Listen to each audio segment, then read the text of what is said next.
So welcome everyone to our 27th Northeast Digestion Roundtable meeting hosted by the Northeast Biosolids and Residuals Association. And since 2016, NEDR's been sponsoring these quarterly meetings to share technical and operations experience and advance best practices on anaerobic digestion. This is not really a webinar, it's more of a meeting or a roundtable format. We'll have a presentation and then we're going to open it up for questions and discussions.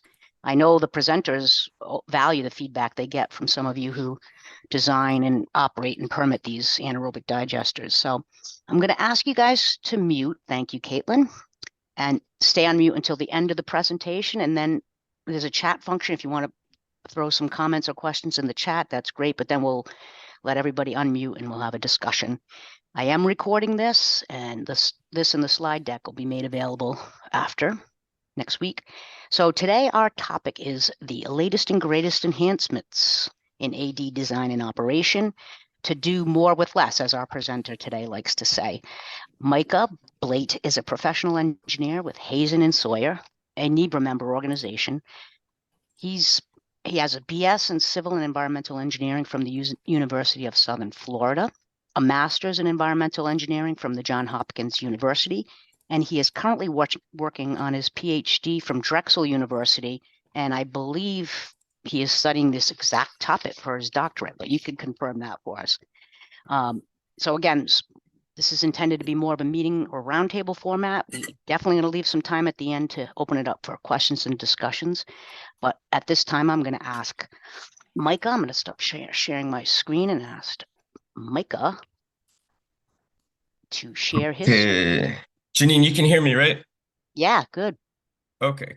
And let me share my screen. Can you see my screen as well, Janine? It's coming, yes. Oh, yeah, geekiness. Great. Love it. Okay, great. Good afternoon, everyone. Happy New Year.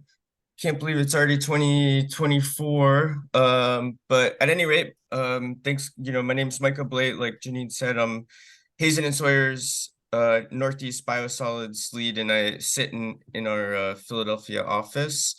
And today I'll be talking about doing more with less, the latest enhancements in anaerobic digestion, and I'll leave plenty of time at the end for discussion, questions, or feel free to interrupt me. I won't be offended. So today, just a quick outline. I'll talk about quickly components of digestion, just quickly go over the fundamentals, and then we'll get into intensification, co-digestion, and talking about upgrades in the PFAS area. I know everyone's maybe tired of hearing about that, but just what we're seeing in the industry right now, and then wrap it up with some final thoughts. Okay, so before we get started, everyone, I assume on the call is familiar with anaerobic digestion. Typically, we thicken primary sludge, whether that be gravity thickener or maybe inside of the primary clarifiers, and then WAS or waste activated sludge is mechanically thickened, and we typically feed conventional anaerobic digestion around 4 to 5% total solids. And then, we have anaerobic digestion, which reduces the mass of the material. We produce biogas. We end up with digestate somewhere in the range of 2 to 3% total solids, which is then dewatered, and we have a Class B biosolid. However, when we think about how to potentially intensify this, firstly, we know fundamentally that waste activated sludge is less digestible than primary sludge. Textbook values, WAS, maybe VSRs in the range of 30 to 40% on the high range. And then, of course, the specific methane yield is lower than when you look at primary sludge, which VSR is in the 60 to 70% perhaps. So that's one opportunity for intensifying anaerobic digestion. Secondly, volume and mixing requirements limit how we can feed total solids to the digester. With conventional mixing systems, we are limited by what we can actually feed the digester, what we can operate the digester at, and of course just the overall size and volume requirements of digestion. Oops, wrong way. And of course, when we think about anaerobic digestion, not only is the benefit that we're stabilizing our solids, reducing odors, producing a pathogen-free product, but we're producing a usable product as well in the form of energy-rich biogas. So looking at ways to continue to enhance biogas production. And then, of course, dewaterability. What we know about digestate dewatering is that typically anaerobically digested product is less dewaterable than non-digested product. So just real quickly getting into digestion fundamentals. It's really one of the most common practice sludge stabilization technologies in the US and really worldwide. And like I said, it reduces pathogens. We have a usable product that can be beneficially reused for land application. Class B, we'll talk about that, and getting up to a Class A product. I mentioned the offensive odors and avoiding putrefaction. And of course, the main benefits of anaerobic digestion are we're reducing our mass, and of course, where we are in the Northeast and New England area, we're seeing hauling and disposal costs continue to rise. So any way that we can reduce the mass and volume of our material is obviously a huge benefit. And the EPA, as everyone knows, is one of the EPA regulates through the 503 regulations. And anaerobic digestion is one of the PSRPs, or the process to significantly reduce pathogens. So here's just a snip of the other 5 processes that meet the Class B requirements through the PSRP regulations. But as it relates to anaerobic digestion, biosolids are, of course, treated in the absence of air, so anaerobic or anoxic conditions. And then we have a mean cell residence time minimum of 15 days at mesophilic conditions. And related to the vector attraction reduction requirements, VAR, we also must reduce the VSR by 38%.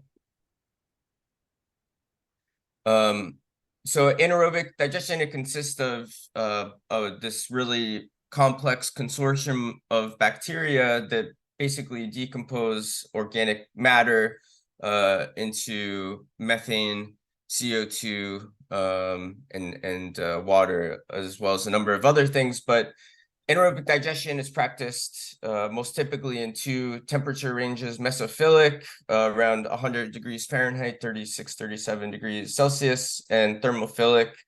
And it's really this 4-step process, but effectively we're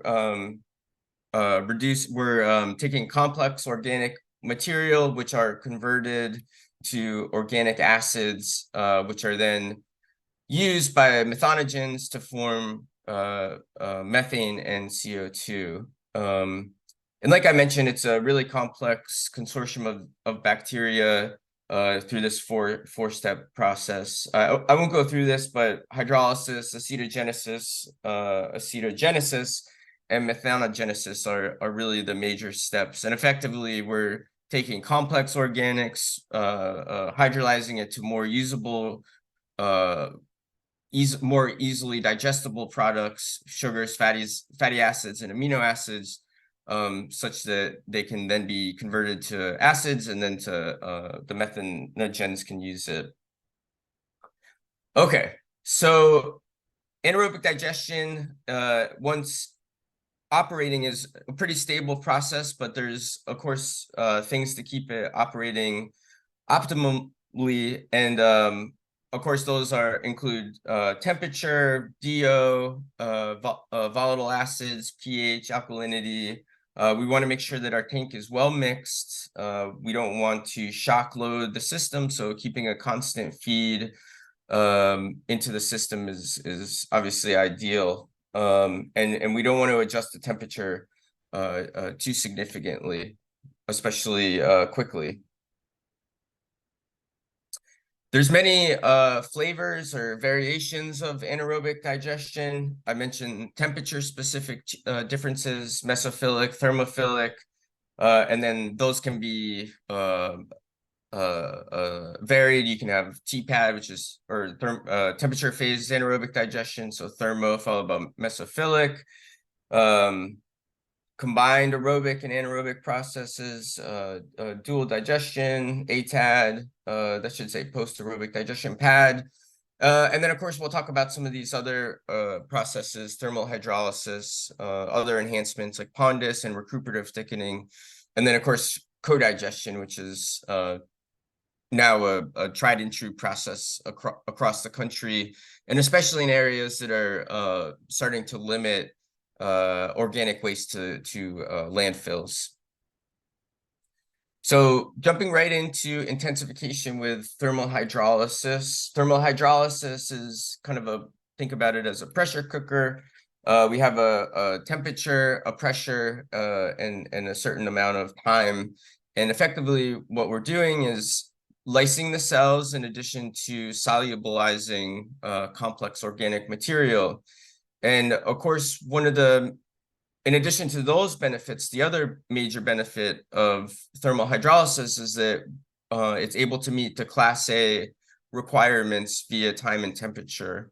And of course, it also preheats the material for digestion. So pressure cooker idea, and then it changes. Well, let me jump to the next slide. Fundamentally, thermal hydrolysis fundamentally changes the rheology of the material, and you can see in this picture, we're changing the material such that we can, as I talked about earlier, the anaerobic digester can be limited by mixing, but given what thermal hydrolysis actually does to sludge, we're able to operate the digester at a much higher TS percentage, somewhere in the range of 8 to 12, typically 9%. And we're also able to produce a higher cake solids in the range of 30 to 35%. But why is less digester volume required with a THP and MAD or mesophilic anaerobic digestion approach? Like I said, it fundamentally changes the rheology. We're reducing the viscosity to make sludge more fluid and suitable for mixing and pumping. Like I mentioned before, the conventional feed to digestions in the 3 to 5%, but with thermal hydrolysis, we're able to feed the digester much more thickened comparably. So that's able to reduce the digestion requirements. Additionally, we're able to increase our organic loading rates. So OLRs, typically for mesophilic anaerobic digestion, maybe in the range of 0.2 pounds VS per cubic foot. Now we're up to maybe 0.4. So again, reducing the volume and then increasing the digestion rate requires less retention time.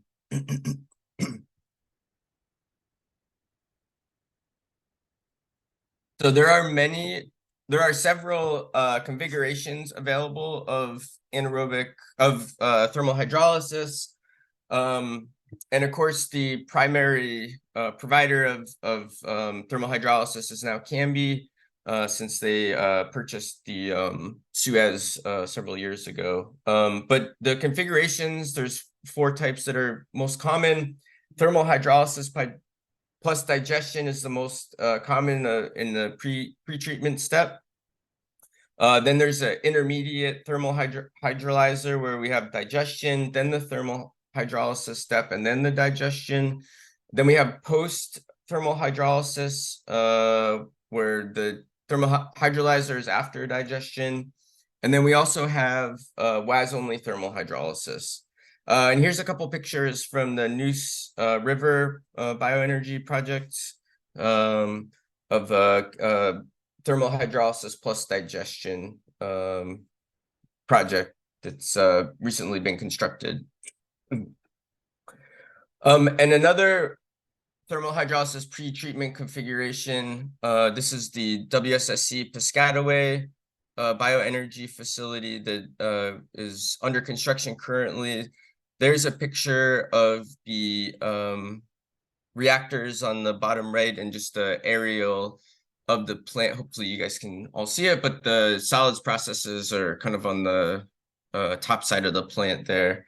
But how this facility is set up, it's in the pre-treatment arrangement. WSSC has several facilities that'll dewater at their facilities and haul cake over to Piscataway.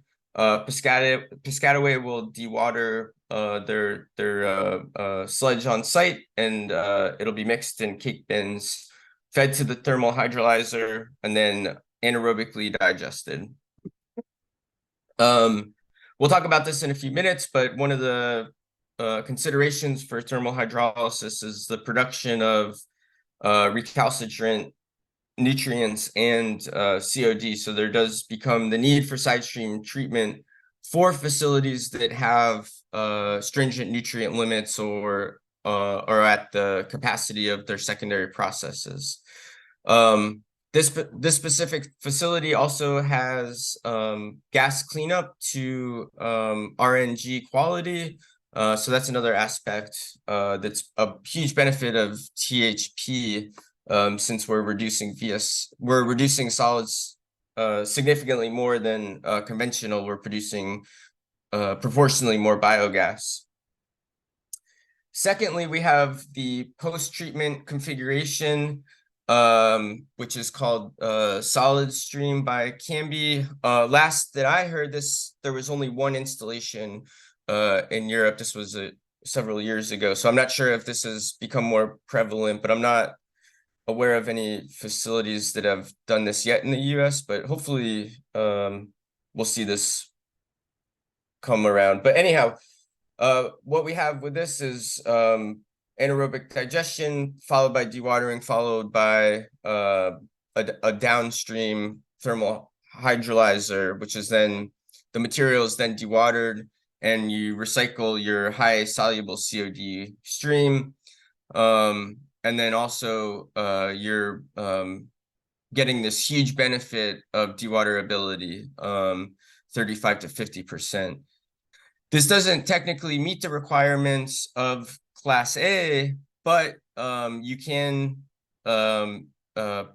prove this through testing Class A, which can be an onerous process, but it is possible.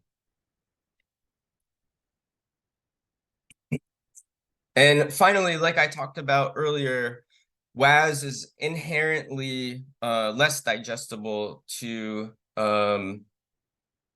primary sludge.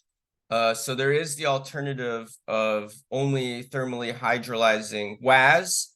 And one of the benefits of this is there is the ability to reduce the thermal hydrolysis when you compare it to PHP for both primary sludge and WAS.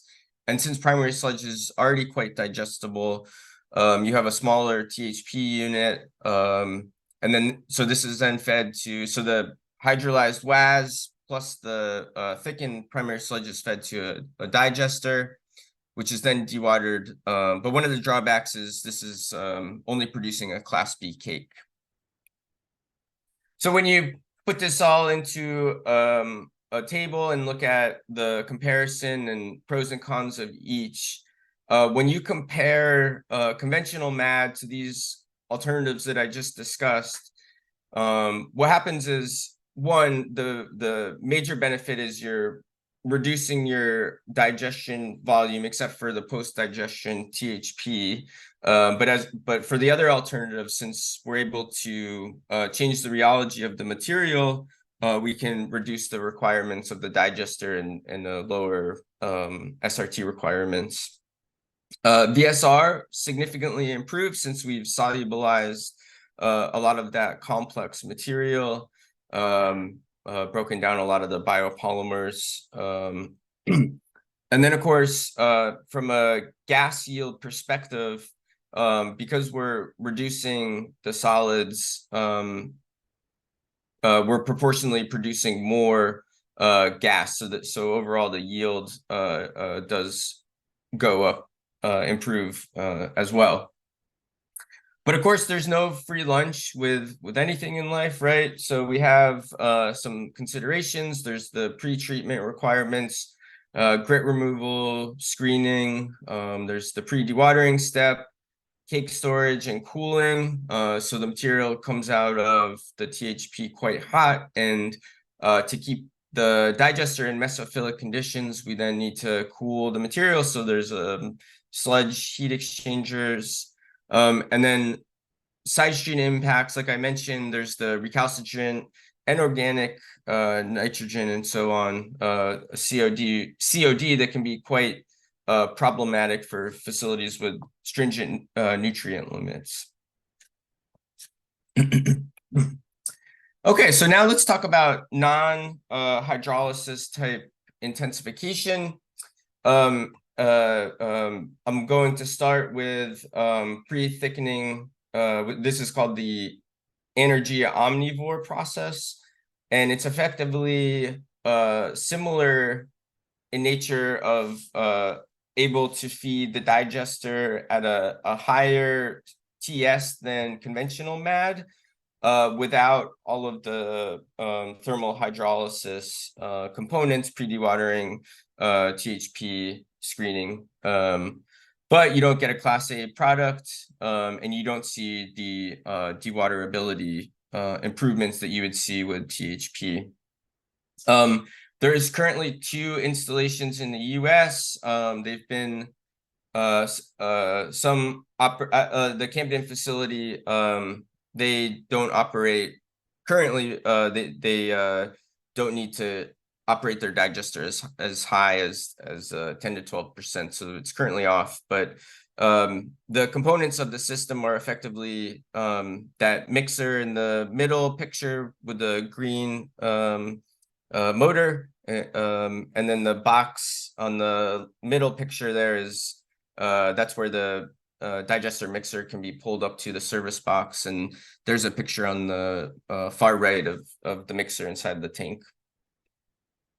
But the entire system includes this basically a sludge screw thickener. There's a picture on the top right from Camden, and then the bottom right as well. But it's a pre-thickener, so it pre-thickens the sludge before digestion, so thickens up to 10 to 12%.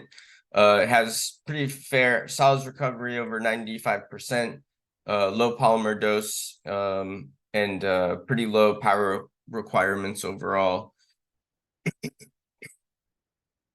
Here's some more pictures from a facility, in a video.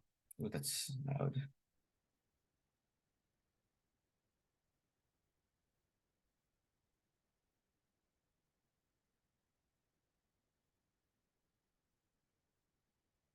So there you can see the thickened product coming off the back. Oh, okay. And when you compare conventional to high solids digestion, like I mentioned, the feed solids are much greater, so we're reducing the volume requirements of the digester in that sense. Energy requirements are lessened because the heat requirements are lower, there's less volume. The pumping requirements may be comparable. VSR similar in nature. Dewatering is similar, but overall the benefit is the reduced volume. So, and like I mentioned before, it's similar performance in terms of digestion, sizing requirements, but without all of the other components, dewatering, pre-dewatering, post-dewatering, screening, but we're not producing the Class A material, and we don't have the benefit of the biogas because we're not reducing the solids as much.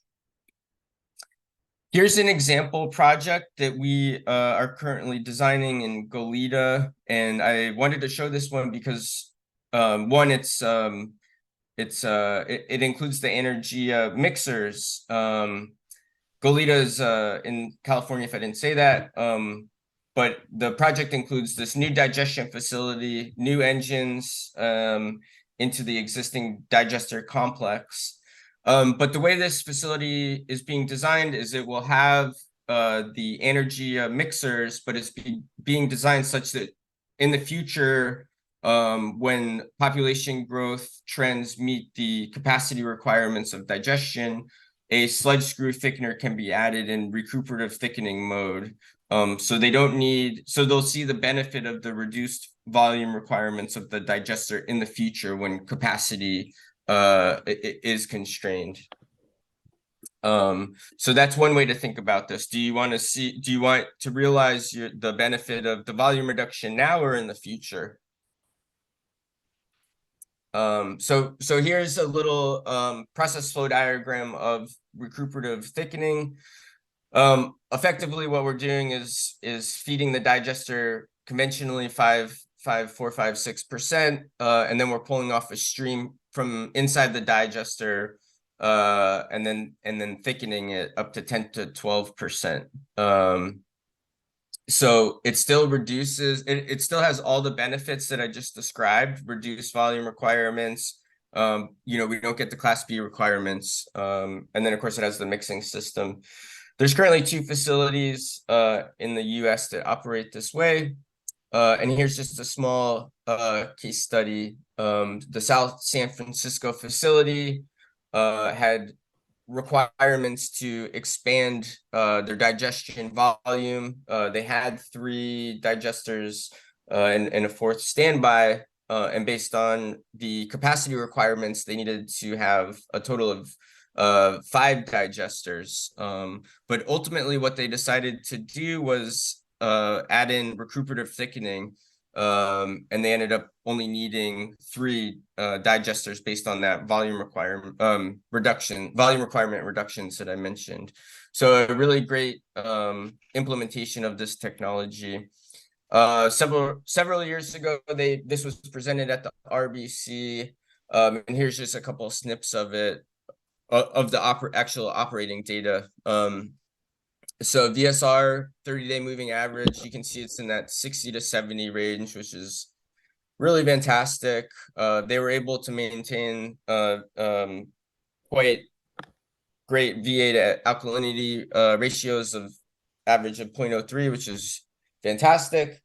And then showing the digester ramp up from the conventional versus omnivore on the bottom left there. So you can see the TS in the digester actually increasing over time when they started to implement recuperative thickening. Okay, so jumping into co-digestion. So this is a widely practiced process now for a lot of reasons. A lot of like I quickly mentioned before, California is off the top of my head, and a couple in the Northeast are implementing regulations to reduce organic waste to landfills. So we're seeing a regulatory driver to get rid of organic material from landfills. And of course, given how many anaerobic digesters that we have, the fact that a lot of these facilities were built many years ago when the population growth trends were a little different. Some large cities had planned for a lot of population growth, and they didn't necessarily see those. So a lot of these anaerobic digesters have capacity. So we're taking advantage of existing assets while also reducing organic waste to landfills. And we're producing a usable bioenergy product. And the other really cool thing about co-digestion is there's a synergistic effect where we see enhanced VSR and biogas production when we add a co-digestate feedstock. And we're seeing this all over the country now. Even small facilities that have capacity are moving towards this when it's applicable or feedstocks are available. And another big benefit is this tipping fee generation, moving from being a cost burden to a utility to, generating revenue. So producing new business opportunities. But of course, there's impacts and considerations. What type of co-waste is it? What type of pre-treatment requirements? How do I feed it to the digester? There's foaming and gas and all these other things that happen when we start to consider co-digestion. What type of waste? Is it a protein? Is it a carbohydrate? Is it a fat? And that'll determine the side stream impacts. And, are we going to get ammonia? Are we going to have too much VFA or VA formation? Biogas, we're going to see an increase in biogas, but is it actually going to change the composition? Are we going to see more methane? We spent some time talking about side stream earlier, so I won't talk about that, but of course we're going to perhaps impact that in some way. And of course, is there any impact to the cake quality odors? And even on the front end, on the feedstock receiving facility, we have to think about odors and is this a food waste that's going to start to smell awful in some time? And is it Florida? Is it really hot outside in the summertime up here? So this is a little bit of a dated map, but you can see this is a widely practiced process now. And I talked about the drivers being taking advantage of existing assets. There's the regulatory driver, there's the revenue potential. So you put all of these things together and you have a quite attractive process that, can generate revenue, produce more biogas. And really quickly, I wanted to talk about a project that we just wrapped up last year. Water Research Foundation Project 5307, evaluating source-separated organic feedstock pretreatment and management practice. Dr. Mo is the PI on the Hazen end, along with some other folks from Hazen. Stephanie Fevig was our project manager from WRF. Manhattan College was on our team with Dr. Sharp, a number of utility partners, project advisory committee. There might be several on the call today, and there are a few New England utility partners. We had Greater Lawrence, for example, and a couple in New York and New Jersey as well. So ultimately, the project included looking at different types of technologies to process source-separated organics, especially as it relates to all the drivers that I talked about before, the organic, getting organics away from the landfill. So the first thing that we did is we looked at all of the literature available to find out, what kind of SSO pretreatment technologies are out there. So this is just a typical pretreatment flow diagram that may exist for a facility that's implemented SSO co-digestion. And of course, like I said before, the SSO type drives all of these processes. So you start with a feedstock, then you may have an initial process such as a bag opener where it sorts, separates, or it takes out rocks, degrits, screens, pulps, mixes, blends. And then there's more of this core process, which reduces and makes the material more readily pumpable or digestible. And then there's polishing, and this is maybe where you have a slurry tank where you're blending it with sludge to feed into the digester directly from there. Secondly, what we did is we met with all of our utility partners, and we developed fact sheets for each one of those facilities. And all of this, I'll share a link here in a second of the report that you can all download as long as you're a WRF member, or feel free to email me. But the major findings from all of our utility partners and technology provider partners that are actually operating SSO is that ensure that you have sufficient capacity. So, you don't want that to be the bottleneck. Make sure you can get rid of that, you can receive the material. Make sure you have critical spare parts on site, and take out contaminants as much as possible. And that goes back to the pre-treatment equipment that I mentioned before. Obviously, maintain your equipment. And I'm just reading off a few, but there's the main three things are storage, contaminant removal, and spare parts. Finally, what we did is we developed cost curves of construction, operating, tipping fees, extra revenue, maintenance, so on and so forth. SSO in the US, co-digestion is not as widely practiced yet. I think in the next decade, 5 to 10 years, we'll see this more widely practiced, given the regulatory changes that we're seeing. But we did our best to develop cost curves based on the data we had. So you can see here, how many on the x-axis is how much material each facility is receiving, and then a unit cost.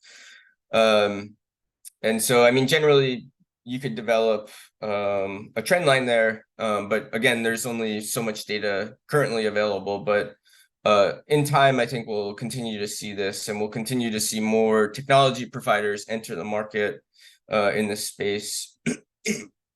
So this is a QR code that you can access the report. We also developed these cool Power BI dashboards. You can view this as well. And it breaks down each one of our tasks 1 through 4. There's maps. You can hone in on specific details, types of waste, types of equipment, area, so on and so forth. And so that's the QR code. And finally, what we're seeing, of course, across the country is we're all biting our nails, waiting to see what happens with the PFAS regulations. And I wanted to give an example of a facility that's thinking forward while also trying to make the most of what they have already. So this is a Loudon Water project. There's a picture of the Broad Run facility, excuse me. Broad Run is located in Ashburn, Virginia. It had a capacity originally of 11 MGD. It's an advanced facility, preliminary treatment through tertiary and disinfection. It's in the Dulles area watershed, so it has very stringent effluent limits. Currently, liquids processes or upgrades are going up to 16.5. But they currently have anaerobic digestion that generates a Class B biosolid. But given the population growth trends, load increases, the stabilization capacity will be exceeded in the 2026 timeframe. So here's a process flow diagram of the facility. Primary sludge and primary scum are blended with thickened WAS into 4 digesters, which are then dewatered. Class B product is produced. So when we looked at the digestion requirements, they were basically going to have to double their amount of digestion volume. So for a site that has stringent water quality limits, is seeing quite extensive population growth trends and the needs to continually expand. There's only, it's site constrained. And of course, there's cost constraints for constructing that many additional digesters. And of course, in the back of everyone's head, there's the PFAS requirements coming potentially. There is rising hauling and disposal costs. So what we ended up doing was bypassing WAS, so only digesting primary sludge. So first of all, we're taking advantage of the digestibility of primary sludge. We're reducing any volume that comes from WAS, which also can lead to digestion issues with blend ratios, slug flow, so on and so forth. So the WAS will be bypassed and then blended with anaerobic digestate of the primary sludge, dewatered. And then Loudon is thinking ahead based on everything that I said a minute ago, reducing volume and mass. And they're going to be producing a Class A product because they're adding on a thermal dryer. And another consideration here is that the benefit of digesting primary sludge for the downstream drying process. So they're taking advantage of the existing infrastructure they have to meet capacity limitations in the future by generating unique process flow to still produce a Class A product and think ahead to reduce the mass and volume as a potential first step for a PFAS treatment technology in the future, when and if regulations require so. And just some final thoughts. Anaerobic digestion is a tried and true process. It's the most widely practiced process in the US. It remains the core solids processing technology. And of course, the added benefits of intensification that I talked about, digestibility, biogas production, maximizing assets, and dewaterability. And one way to overcome capacity needs with practicing volume reduction downstream are the Loudon example where we're bypassing WAS around the digesters.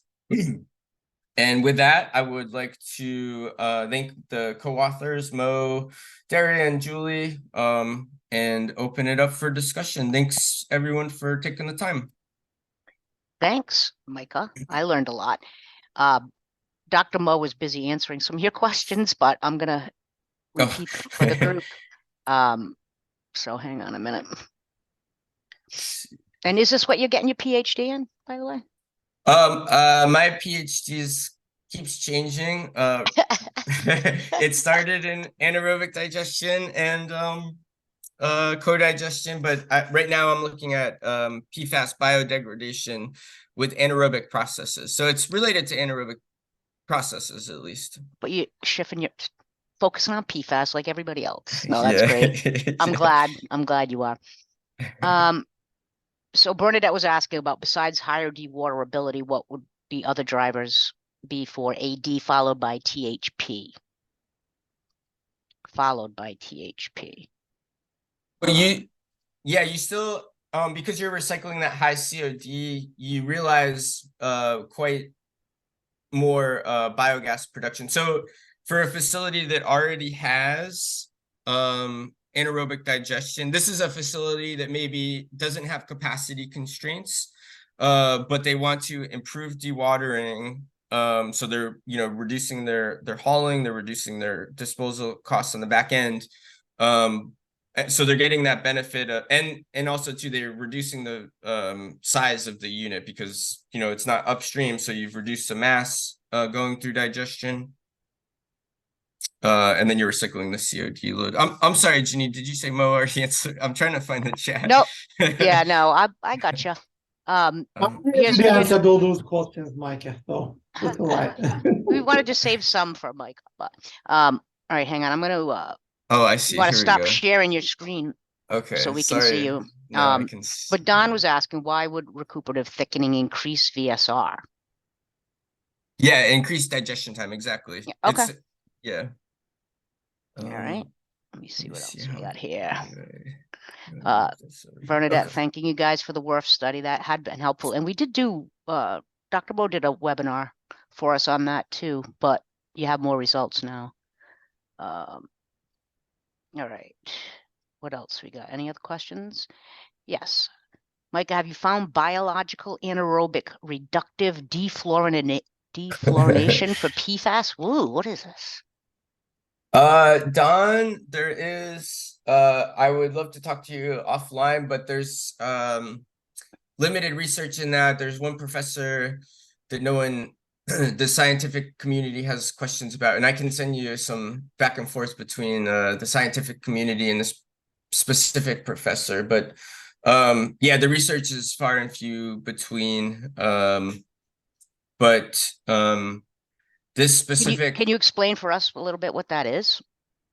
Oh, yeah. So basically, the idea is that we're biologically breaking the carbon to fluorine bond, simply. So there's a professor out of Princeton that identified this bacteria that he found in soils. He found it to reduce some contaminants. Then he tried it on PFAS. And what happened is he saw a reduction of PFOS, PFOS, and PFOA at a really long retention time, like 60 days. But then he did some more research and saw it produced short-chained PFAS, or partially degraded products. So that's, and then he doesn't have an idea of the enzymes. There's a lot of questions about, because the type of, it's a iron reducing a bacteria, and the type of iron that he fed may have been impacting that, uptaking some of the fluorine. So there's also some other research that shows there's changes that can occur really quickly in like a day or two, but then so anyhow, yeah, it's ongoing research. And I've seen recently some additional research that shows breaking the carbon to carbon bonds down to, just single CFs, or, CFFs or CCFFFF. So yeah, it's an interesting topic. So time will tell, I guess. Well, I'm glad a couple of you are keeping an eye on that stuff. At this point, if you guys want to just ask your questions directly, you can unmute. And I think we got through all the ones that were on the chat.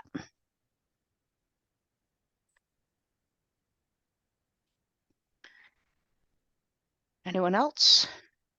Questions? Dr. Bo, did you want to add anything? I just want to apologize for not letting Micah, but I thought he would appreciate me just backing him up. That's all. No, thanks, Mo. I appreciate it. I Yeah, go by no. the chat. I didn't know what you said. Yeah, thanks, Mo. But no, I thought it was nice. I just wanted to save a few. I was hoping when Janine asked, he was like, you would not answer an answer that contradicts my answer. I was like, I know. I was worried he was going to give a different answer. Yeah. Anyone? Any other questions for Micah? I heard you're doing one for MABA as well coming up soon, so we'll put the word out on that. Yeah, and I think hope to see folks at NEWIA. When Okay, is that? NEWIA we call it around here. Oh, I'm sorry. No, that's all right. No, that's coming up in 2 weeks. You're going to be there? 2 weeks, yeah, I'll be there. So you'll be there, Are you Janine? Yes, I am. You're presenting as well? Yes. So awesome. We'll look Pazing for you. has. Great. Yeah, we have some PFAS talks, and look forward to seeing folks there. And it's always a good conference. It is. All right. Going one last time. Anyone? Dying questions? No. All right. Well, then I just would really like to thank Micah. That was I learned a lot anyway. And thanks everyone for joining us today. Next up on the NEDR lineup is National Grid. They're going to be presenting on their RNG interconnection process and other programs that they're developing to facilitate biogas and other decarbonization efforts. So, and if you have any suggestions, we have these lined up for 2024, but if you have suggestions about a good topic for the NEDR, please let me know and I can make that happen. Let's see, any more last comments here? Thank you. Thank you, Micah. Yes, thank you very much. And thanks to all of you for spending the hour with us today on Friday. Have a great weekend. Thanks, everyone. Have a good day. Yeah. Thank you. See you. Bye.